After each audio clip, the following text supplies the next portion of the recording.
Hey class, Michael Froberg, MIU 1303, week 2 discussion. We're discussing this week mobile applications and what we like and what we don't like, I guess, which is the gist of the question. I'll first go into what I like, which is camera applications and any kind of image manipulation software that exists right now on the iPhone and iOS devices.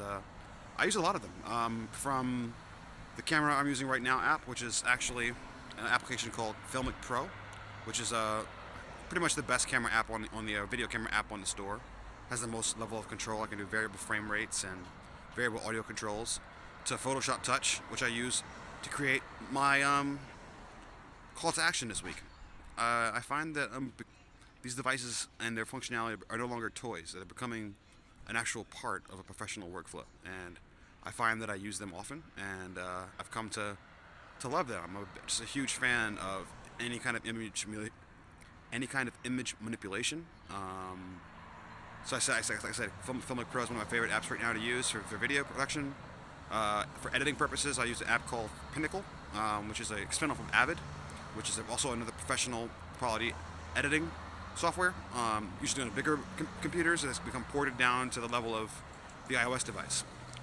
As it pertains to devices, as it pertains to applications that I do not like, or that I find troublesome, there's an app that called Real Director.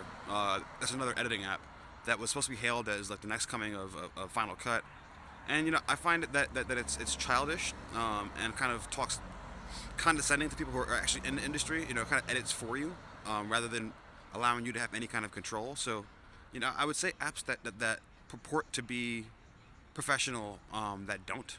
Things like filter apps that don't have any customizable controls or that kind of thing, I find to be very, very annoying, and I tend to delete those applications and ask for my money back immediately from iTunes if I spend anything more than $1 for them.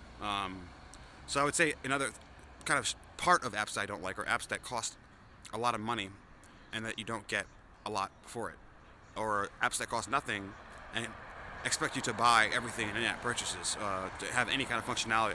That's a cop out. If you're gonna give me a free app, at least give me something to whet my appetite, and don't make the entire functionality tied to in-app purchase. So the question of usability, and what it meant prior to and now that I've taken some of the course. What I would say about that is, I didn't really understand what usability meant professionally, or rather what a full definition of it was. I mean, I understood what it meant as a user. I knew that it meant that it was.